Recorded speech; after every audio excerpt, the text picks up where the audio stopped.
its subsidiaries, or sponsors. Encouraging, educating, and empowering you into action. This is Warriors Talk with your host, Lady ReShell. Hello. Welcome to Warriors Talk with author and founder Lady ReShell, where we move away from awareness towards action. It's Relationship Monday, and our topic for today is the shifting dynamics of social relationships after cancer. We are live on Intellectual Radio. We just heard from the Drive at 5 with Roman. Keep it locked right here on Intellectual Radio and allow us to feed your brain. On the last episode of Warriors Talk, I spoke with Dr. Michelle and we discussed understanding thyroid functions. Go over to YouTube, type in Intellectual Radio, stay connected for any episodes you may have missed. The quote of the day is, I've learned that people will forget what you said, people will forget what you did, but people will never forget how you made them feel. And that's by Maya Angelou. Here are your trending topics for today. Morgan Stanley CEO James Moran said, just as employees' salaries promotions wasn't a choice, working remotely for a week wasn't either. The pandemic has completely transformed people's working lives. Employees across the industry have gotten used to working remote and they want to hold on to it, fighting back against efforts to bring them back into the office, with experts warning that if companies do not welcome remote work, they are risking losing talent. Some companies have fully embraced working remote, going so far as to letting go of their office space. But many others, such as Disney, News Corp, and Starbucks, have recently put their foot down and demanded that the workers come back in the office. Now, the CEO of Morgan Stanley is sharing his own thoughts as well, making it clear that working remotely is not an employee's choice. Those are your trending topics for today. I am so grateful for my sponsor, Emanuel C.O.G.I.C with Pastor Michael Richardson, who has a special message for us. Greetings, I am Pastor Michael Richardson. And I am First Lady Anastasia Richardson from the Emanuel Church of God in Christ. We're located at 3058 West Van Buren in Chicago, Illinois. We are building upon a solid foundation. And we're inviting you to join us every Sunday morning on Facebook Live at Emanuel C.O.G.I.C at 10:15 Central Standard Time. And you can also view our videos on our YouTube channel at Emanuel C.O.G.I.C-MR. Once again, this is Pastor Michael Richardson and First Lady Anastasia Richardson. And we are from the Emanuel Church of God in Christ. We are building upon a solid foundation. And here is my co-host for today, you guys. You already know who he is. He is the cancer activist, motivational speaker, and the founder of the Gal Foundation, Rizal Gilmore, aka The Biz. Hey, Rizal. Hey, Lady ReShell. What's up? You know, as many years we've been doing this show, I still get the excitement like it's the very first one. I know. Over and over again. But it's been like just so fun, and the time that's elapsed, it doesn't seem like it's been that long. Like I love it. It's been a while. People don't understand how long we've been doing this, but it's been a while. Right. It has been a while. Hey, Lisa, thank you for joining us. I'm excited about the topic, Rizal. This is actually one of the topics that Rizal wanted to talk about. I feel like it was really near and dear to his heart. And I know that he's not the only one who may have gone through something like this. And other people need to know when it comes to cancer, the different facets of cancer, not just the diagnosis, and the person that's diagnosed is not the only one who goes through the trauma when it comes to cancer. So our topic again for today is the shifting dynamics of social relationships after cancer. In other words, in Rizal words, the relationship after the relationship. Right.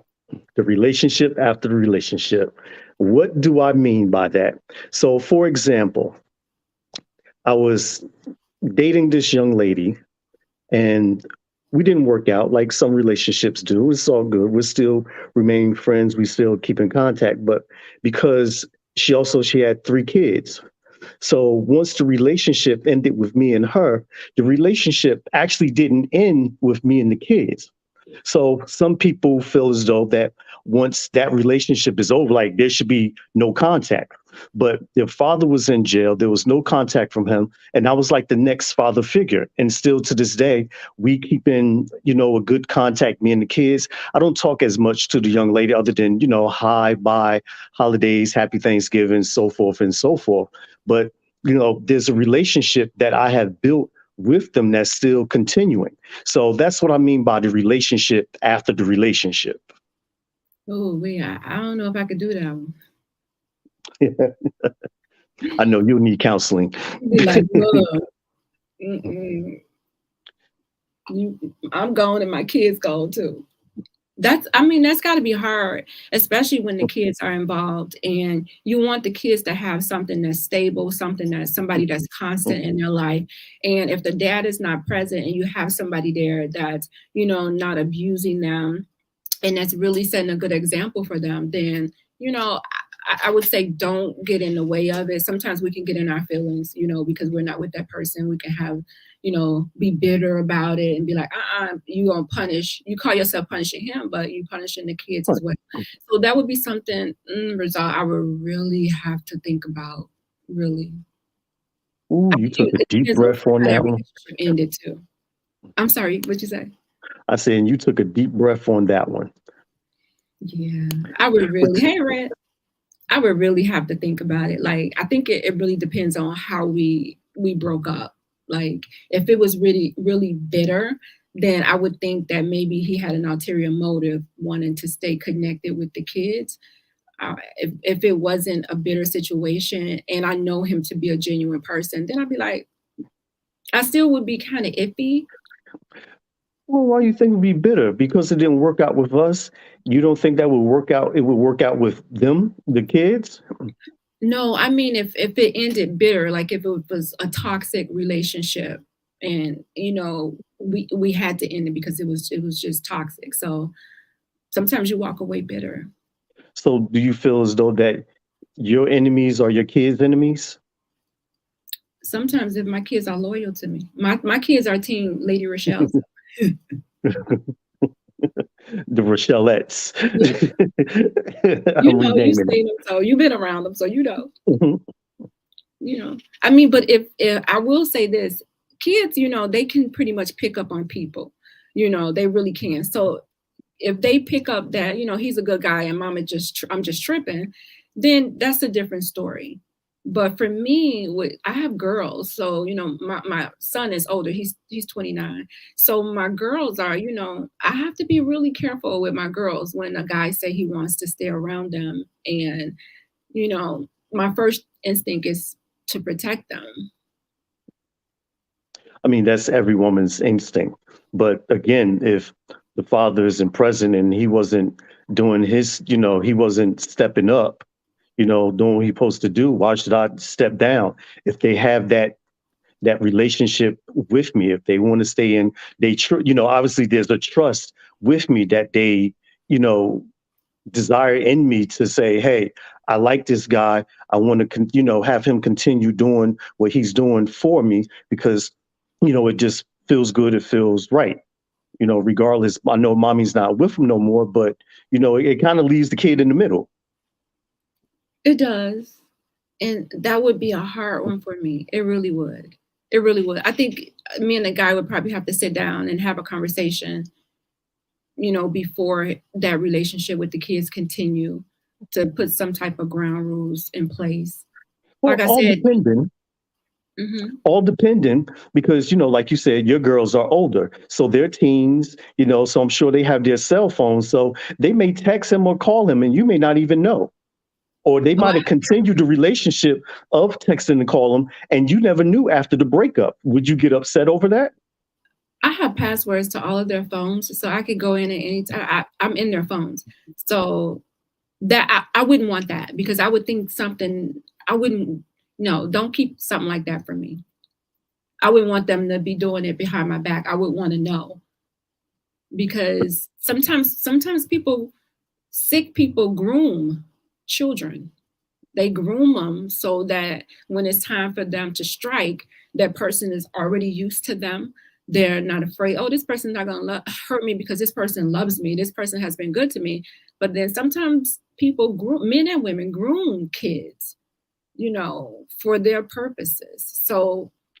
Oh, I know totally. I'm about to tell my story in a minute on why and how, most of this came up, because that me and my wife were married for 11 years. We have two beautiful daughters together. Denisha is 27 and Madison is 17 Is she right 27? now. Oh, The wow. oldest is 20, yeah, the oldest is 27 and the youngest is 17. And at the time, once my wife passed back in 2013, Madison was only 8. Now, me and my wife's mother, which was my mother-in-law, we didn't get along. My wife didn't like her sister, which is the aunt.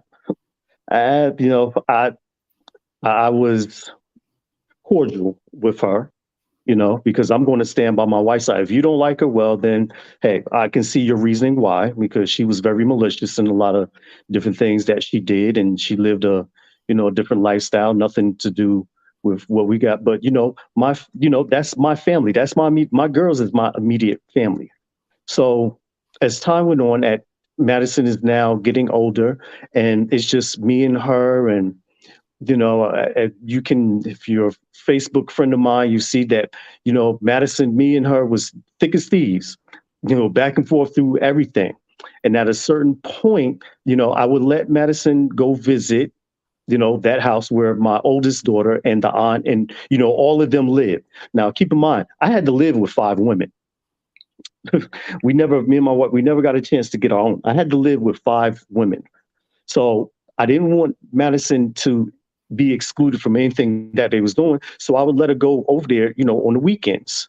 So time came where, it was time to have a change, which was me moving to where I'm at now. And, Madison, I waited purposely till she graduated 8th grade because she can now start 9th grade fresh with a whole new, clique of friends and all of that, because there was going to be new people. And lo and behold, graduation day, we're supposed to leave. I get hit with a court paper stating that she is to remain in the state and that the aunt is now filing for custody. I had to stay an extra month. Yeah. So, yeah, your eyebrow went up just like mine. What has happened within this time? Okay, Madison, you didn't want to come, but it's the court. Aunt is like third party. I am the father. You talking about a battle and money that I had to kick out. So the relationship with me, the mother-in-law, the aunt, and even my oldest daughter, the fight to keep her in New Jersey. And you would think that I was the worst person in the world, that these things that these people were saying about me. And there's certain things that the court has to prove, or they have to prove, in order for you to be removed from custody. I don't do drugs. There was no alcohol. I did all of those things. They never checked. They never did anything. So the relationship became tainted and it became horrible. Horrible. And it's a shame. This is my thing. Now I can see, I know how hands you were on with your daughter. Like I know you guys were together like Bunny and Clyde. So I know how close y'all were. My thing is, I could see if you were a deadbeat dad, you wasn't around. And when your wife died, you decided, oh, I'm gonna step up and get these girls. And, I can see the aunt stepping in then. But why are you sticking your nose in my business? And I can't understand that. It seems like to me, sometimes they feel like the father is irrelevant sometimes when it comes to a parent, but you hold the same weight as the mother. And it's just, I don't know, some things that shouldn't be done without your permission, because that's your baby too. Right. Well, that's my baby. I had no problem with you visiting. There was something that we could have talked or worked out, but for you to say these things about me. And even if you add, like, they just straight brainwashed my daughter. If you asked her, I never did anything for her. She told her that she told the aunt, this is the aunt, told the court that she used to take her to her doctor's appointments and she cooked for her and all these different things. This woman had moved out of the house. And I proved that. Oh, they went back. Oh, she had cared for her for 11 years. So where was I doing all of this thing that I missed that you did just everything? Again, these malicious family members, anything to get a buck because they knew I was receiving money for her and me. Never mind about keeping the roof and all that stuff that we had going on over my head and, paying Madison's phone bill and all this and that and so on and so forth. People just will do whatever it takes to get ahead and get that extra money, from a person. And we know that the amount they probably was giving you you were spending way more than what they were giving you. We already know. So it's like, my thing is, you really don't have a right to be doing anything. And then why try to be malicious about it, right? Why not come to me and have a conversation and say, hey, I would really like for Madison to come and live with us. Like, and here are my reasons. Instead of going behind my back and then slapping me with these court papers at what was supposed to be a happy moment for you and her. Like, right. I don't like that. And the crazy thing, they let it go until it's like almost time to go for trial. So what they want you to do is keep paying the lawyer more money until you can't afford it anymore. And you have to give up. You have to let it go. They want you to just say, you can't do it. But I've been raising her since she was 8. No, I'm sorry. I've been raising her since she was born.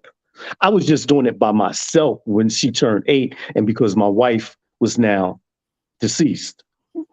But it's not right. And I know it's not just me. There's other people in this situation. And there's so many things because it's already sad enough that 73% of homes don't have a father in it. And here I am spending all this money trying to fight to be in there. If they don't recognize and see that alone of what I was doing, that I cared, then I don't know what else to do. Because it's just left me at, you know what? Live your life. I need to live mine. I'm tired of crying. I'm tired of thinking, making me, having conversations with myself that I was a bad dad. I should have did this and did that. But now, so many, as you said, everybody knows my story with her. No, I was not a bad dad. I was coming so down on myself. I was in depression. I was like every other day, every other night. So that relationship now with my daughters and with the family, with so many other people, it's no more relationship. The relationship is now is done. And that's sad because you would think after everything that your wife went through, that would have brought everybody closer together, bonded everybody together. Right. Instead of doing this malicious thing as, oh, we're gonna take the girls, they're gonna come with us because we know you're getting this check and now we want to get this money, and then brainwash the child. Right. You would think that death will pull families together, but it doesn't. It tears them apart. You got some families will go in as soon that person not even in the ground yet, and they trying to find out about the bank account numbers, how much is in there, and this and that. Like, so you've been plotting really all along. This is what's sad. And I think the aunt will want to have the father there, or anybody will want the fatherhood is more important than the money. That I've been there doing those things. So now I've missed so many memories and times, sweet 16s, graduations. This little girl don't even send me a picture. I have to go on social media just to find out what's going on in her life. And the so-called friends that she was, that she had wanted to stay for and she would miss or whatever, they broke up and all went their separate ways. They used to be a clique. They had a name for their clique. I remember. The squad. Now the squad is like no more. They don't even like each other. And I tried to tell her this. Us older folks, we kind of know a little something about life.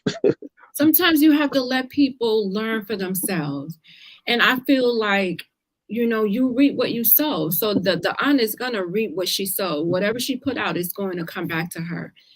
I feel like when your daughter gets a little older, that she's going to sit back and she's going to reflect on, she knows everything that you were doing for her. Every time I saw you, I saw her. She was Exactly. everywhere with you. So for the aunt to even do something so underhanded like that, it's not right. But you said something really important. You said something about fatherhood is more important than the money. And Right. that's so important. It's so important, especially to like a lot of men who having issues with child support. Like, okay, you can't see this child because you're not paying child support. Like, is it important for the man to be present and be there if he don't have the money, or do you just want the money? Like, what's really important? So I totally agree with you with that, but a lot of people don't see it that way. Right. Because I think your daughter or son or whoever is going to always grow up and remember you.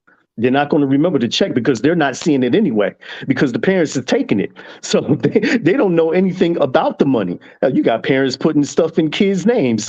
And they don't even know why their credit and stuff is all jacked up and they only 15. But that's a whole nother story. But yes, I want my daughter to remember, like, you know what? My dad was a great dad. We did this, we did that. Like, we did this for the first time, things I never, did with this person, or I may not even get a chance to do in my lifetime. I got to do it with him. And I just been trying to tell them and coach them, don't wait too long to come around before it's too late. Don't wait until I'm on my deathbed to say, I'm sorry, or these things, because you can fix it now while I'm here and while I'm in good health and while I'm actually celebrating tomorrow. Yay, it's your Tomorrow birthday is the day. tomorrow. Yes. Yes. Pre-birthday. I'm excited. Yes. Thank you, Lady ReShell and the I was singing ReShellettes for and you, but yeah. everybody out there. Yay, happy birthday. I'm excited. But it is so many relationships out there that go through so much, drama, trauma. And don't get me wrong, there are some good relationships that come out of things.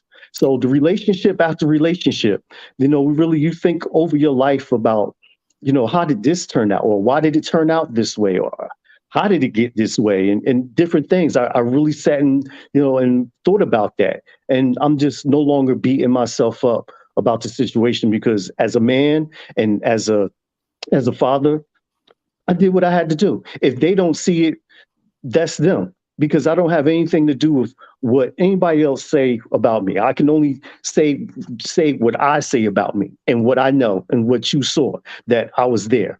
And there's pictures, there's everything to prove it. So nobody can say anything. Yeah, and my thing is, she already lost one parent. Exactly. So how dare you snatch her from the only parent that she has left? Like, how is that? Do they not think that she's going to be affected by that? She's going to be affected by that. Now it's almost like she's an orphan.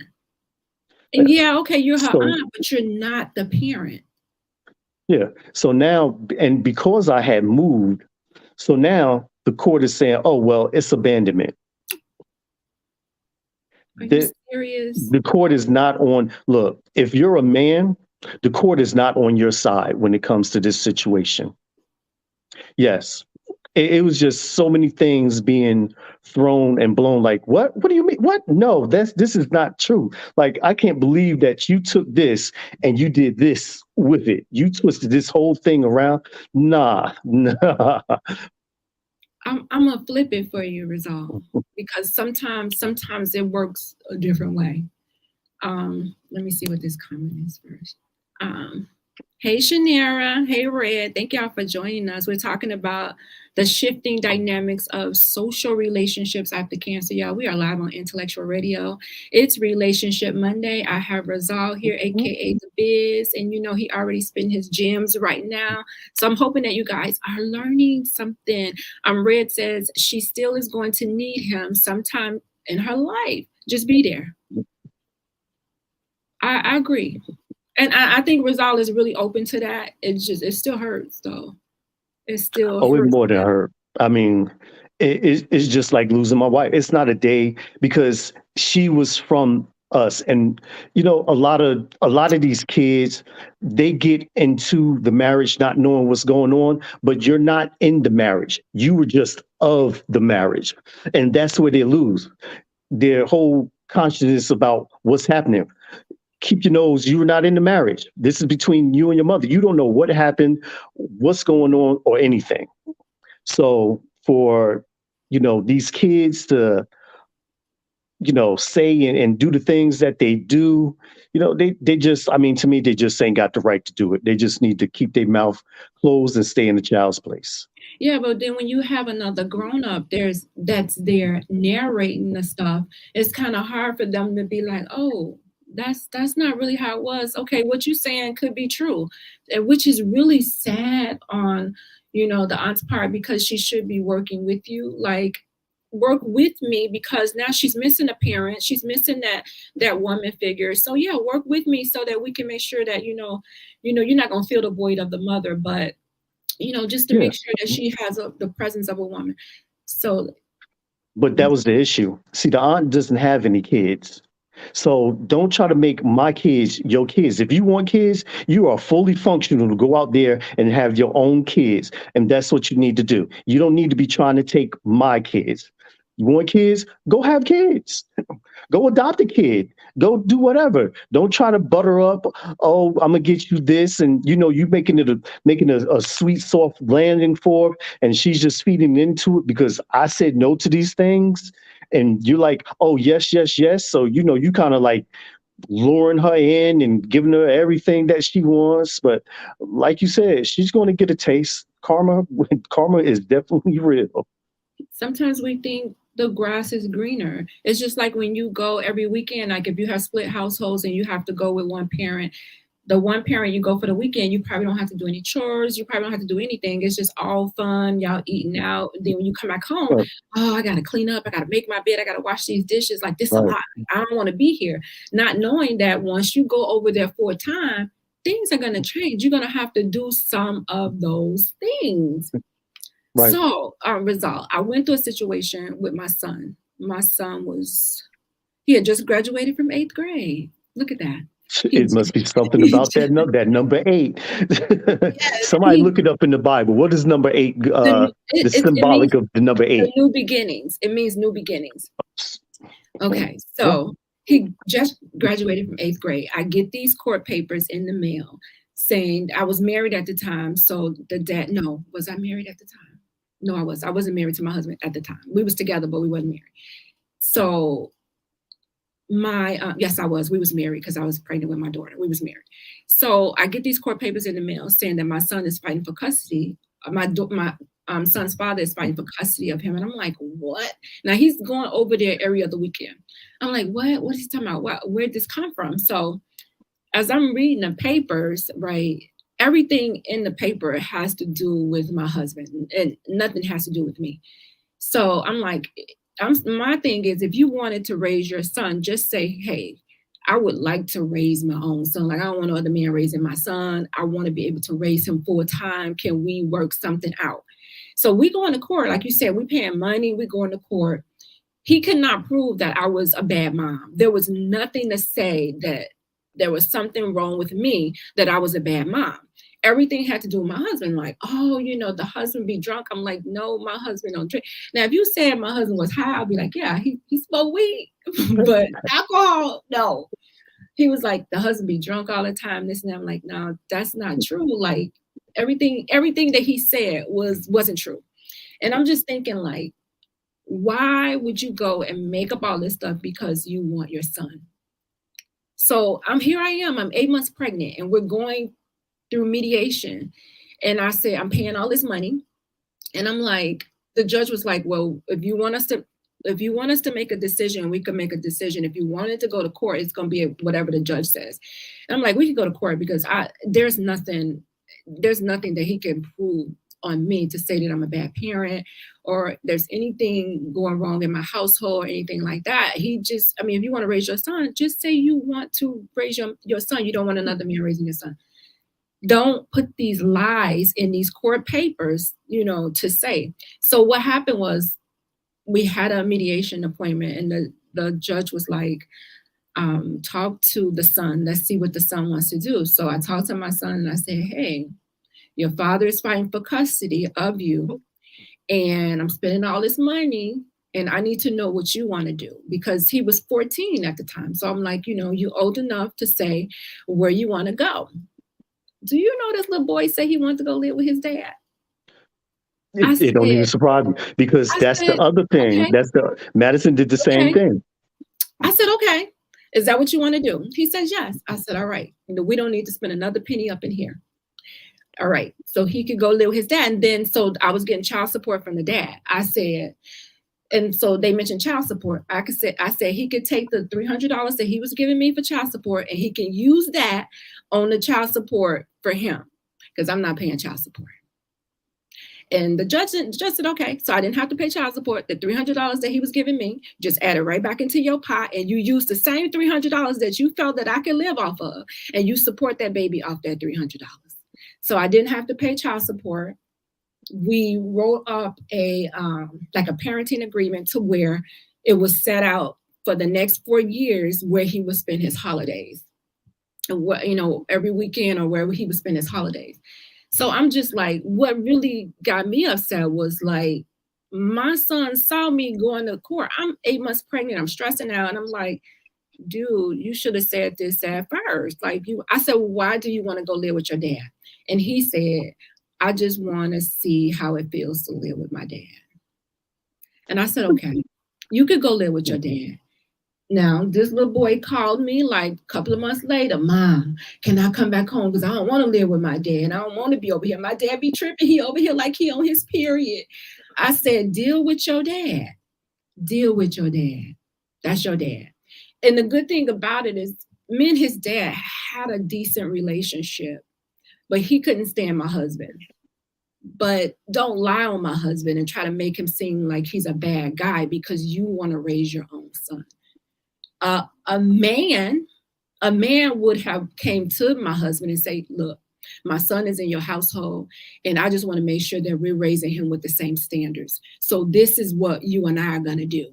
But sometimes pride get in the way and it's just like, really? Come on, dude. This man been in my household. He's 14. Me and this guy been together since this boy was 1. So he's been in his life for 14 years. He's dropping him off at school. He's picking him up. He's taking him to doctor's appointment. He's here. But I'm like, if that's where you want to be, then that's where you want to be. Yeah, call me a couple of months later. Talking about, Mom, I want to come home. I'm like, no. It was fun and games when you were over there every weekend. But now his dad was really strict with him. No, stay over there. Mm-hmm. Where you are. No, so they did the same thing. He apologized to me now that he's 29 years old. And he apologized to me. I'm just like, what you want me to say? I mean, but at least you've got an apology. I haven't, my kids don't even call me unless it's a holiday or something. I don't get, they don't check on me. Hey, you all right? Things would have been a lot better if the communication, if the relationship was better. But I tried. I'm not going to be turning around kissing their butts. You're supposed to be looking after me now, and they say, oh, it works 2 ways. Nah, y'all the kids. That's Red. Yeah, Red said my kid's mother passed and the sister wouldn't let him get the little boy. He was 4. They moved out of town with him. That's just evil. That's just evil. That's just plain evil. Like, why? Why, if this kid just lost a parent, why would you snatch them from another parent and take them? You can't take the place of a parent. You can't. You can't. He Yeah. says it's different when you're living there and when you're visiting there. It's so true. And my son got the taste. He got the taste that once he was living there, the father's much stricter than the mother. It's different when the mother is saying, Josh, go do this, Josh. When the dad said, Josh, go do this, it's like he commands attention. They tend to listen to the dad, and it's like you can't get out of it. It's a court order saying that you have to be there.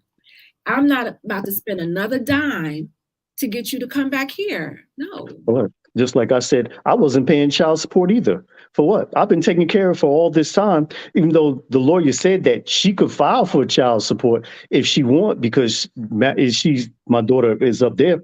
But no, I'm not paying child support. Even if it was ordered, I still wasn't going to pay it. So they thought they were slick about it because, like I said, Madison was getting Social Security. But see, she wasn't getting just any Social Security. She was getting survivor benefits. Madison was still just young at the time, and she was about to turn 16. Survivor benefits run out at the age of 16. So they thought that she was going to keep getting until she was 18 and had like good 2 more years. So when they found out that she only had about 2 more months left, what you want me to do? Because even Social Security called me like, Mr. Gilmore. Her name was Sister Muhammad. I'll never forget. She said, you've been taking care of this girl for X amount of years. Why now the sudden change? I said, Sister Muhammad, I would like to know the same thing. And you said the key word, I've been taken care of. Now people, where was these people at during the 11 years when I wanted people to step up, when I had to learn how to do hair, when I had to learn the little girly things, because, now she's becoming a woman and wait a minute, what pads do you need and all this stuff? Where was these people then? No, I had to do that, but I'm the bad guy. That's really sad. It really is, because the kids really they suffer behind this. Red said, but she wanted until he was 23 and then told me I can come get him. Really? Nah. Really? Because then it makes it seem like you wasn't around. It makes it seem like, oh, he a deadbeat dad because he wasn't here. Right. Like, why would you do that? I think people need to stay in their place.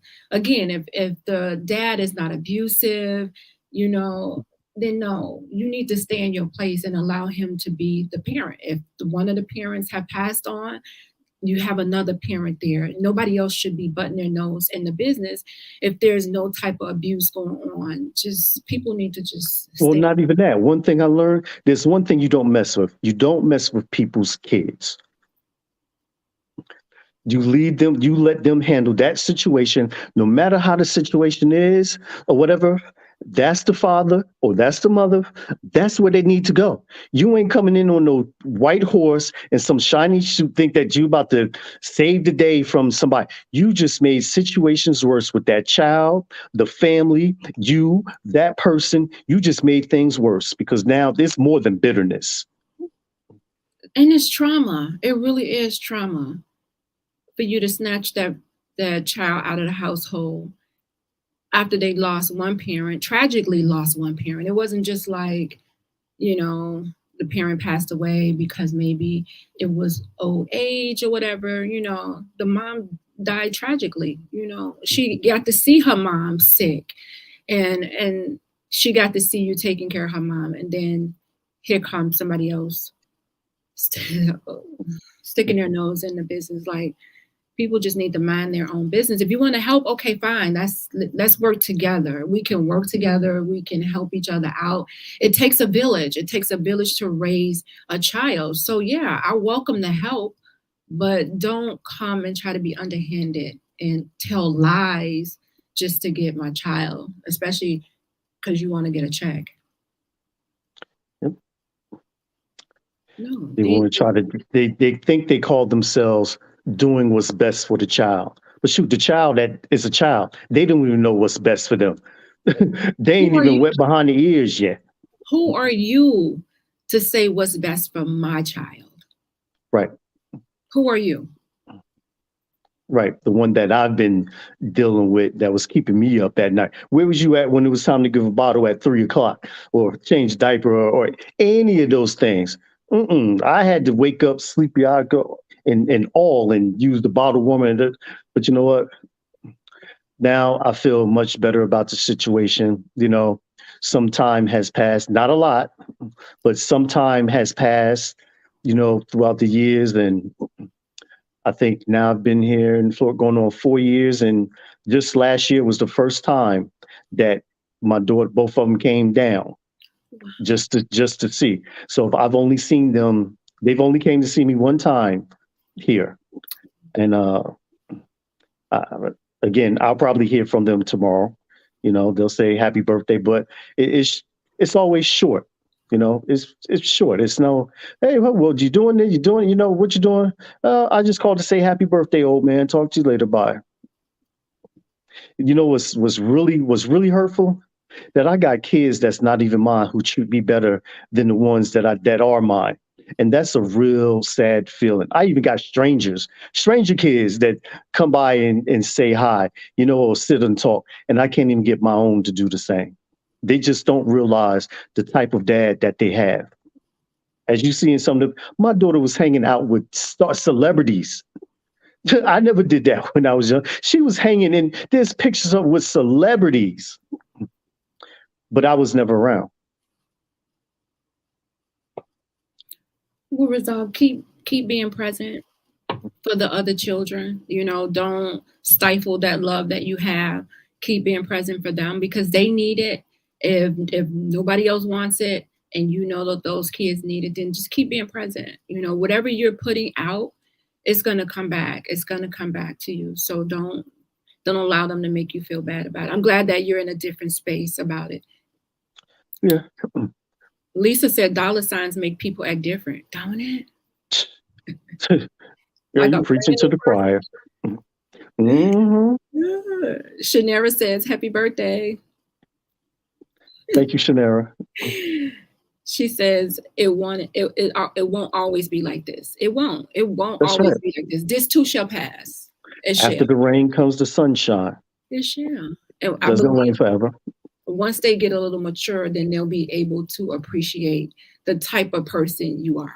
Because I'm telling you, because my son came and we had these conversations, and it seemed like to me, like right now, I feel like he's trying to make up for the time that he wasn't there. And I'm like, you can't make up for it. It was a choice. Right. You were still with your dad, and his dad did a great job. So I'm not going to say anything negative about him being with his dad. He did a great job with him. So I'm just glad he was in an environment to where he was able to grow and nourish him. And he's a great young man and doing some great things. So sometimes but we don't know why things happen. We don't know why God allowed things to happen. But I do know that God is in control of all things, and he has a master plan for us. And we don't know what that master plan is. And I do know that this is not the end for you and your daughters. So no, I wouldn't say that it's the end, but like you said, so much time has passed. Just like Madison, my daughter, she was going to a prom. She was going for senior. She was a junior at the time. I didn't even know she was going to the prom until I happened to call her because it was her birthday and she was home. I was like, what are you doing home? I'm getting ready for prom. So the communication, the relationship that we now have, it's like it's like, you know what? I'm just going to let you grow up. That's it. I'll catch you when I can, or catch me when you can. I'm just going to let you grow up. So don't think, when daddy's gone, you trying to get stuff. Nah, I'll fix that insurance policy. True. You have to do what you got to do. Sometimes you have to take a step back and allow people to see what it really is. And eventually, when they do come around, hopefully, it won't be too late. Well, that's what I try to tell them. Life is so short. No, life isn't short. We just forget to live it. That's true. That's true. Everybody say that it's short, but just sitting around doing nothing. Yep. Lisa said, amen, and your transparency will help others get through in efforts of overcoming. Yes, this is why we do this show, Lisa. This is why we do the show. We put our truths out there. So, because I know there's another man or woman that's like ladies that's going through what we've been through. We speak from experience. We speak what we know. We know the outcome. We know what's going to happen. And even to this day, we don't know what the future hold. But everybody, people who's going through it before us say that it'll get better. They'll come around, and we can just only hope and pray that it does. Until then, we just ask God to keep that hedge of protection around them, and keep praying for them, and keep the devil. We're going to keep the devil out. We're not going to let him in, and we're not going to let him win. That's all. So I don't let those thoughts, those things, because again, like I said, I know what I've done. And because you can rest. You don't have to be tossing and turning and thinking about anything. You know what type of father you was, and other people know. So it's not just you. Shanera said, this too shall pass. I agree. Tough times don't last. Tough people do. Darkness don't last always. Daytime gotta show up. It got to show up. Lisa said, life is precious and priceless. She says, I speak life into you. Come on, y'all. Y'all appreciate it. Y'all. Good job. Look at see going into this first of the year relationship Monday. See, I told you I was excited. They done showed up and showed out. Oh my goodness. All right, Rizal. We, believe it or not, we are wrapping things up. Give some words of, you have already given words of wisdom, but what would you say to someone who may be in this same situation? And how can they shift the dynamics of the relationship? I can't even say if it's positive or not, but just always remember, you're the villain in someone's story. Wow, that's powerful. Think about it. Somewhere out there, you are the villain in someone's story. That is true. That is true. All right, you guys. Coming up next at 7 p.m. is The People Show with Mark Wallace and Charles Thomas. Please don't go anywhere. Starting at 7 p.m. My closing sponsor is Gloria Dotson with Mary Kay. Go over to marykay.com, type in GDOTSON, and look at some of the products that she has. Join me next Monday at 6 p.m. right here on Intellectual Radio. And I will leave you guys with these words of wisdom. Love recognizes no barriers. It jumps hurdles, leap fences, penetrate walls to arrive at its destination, full of hope. And that's by Maya Angelou. As always, thank you for tuning in to Warriors Talk with author and founder Lady ReShell. Co-hosting with me today is Rizal, aka The Biz. Warriors Talk is changing lives one warrior at a time. Thank you for listening to this week's edition of Warriors Talk with Lady ReShell. To find out more about Warriors Talk, follow at Warriors Talk, the number 1, on all social media outlets, and Warriors Talk with Lady ReShell on YouTube.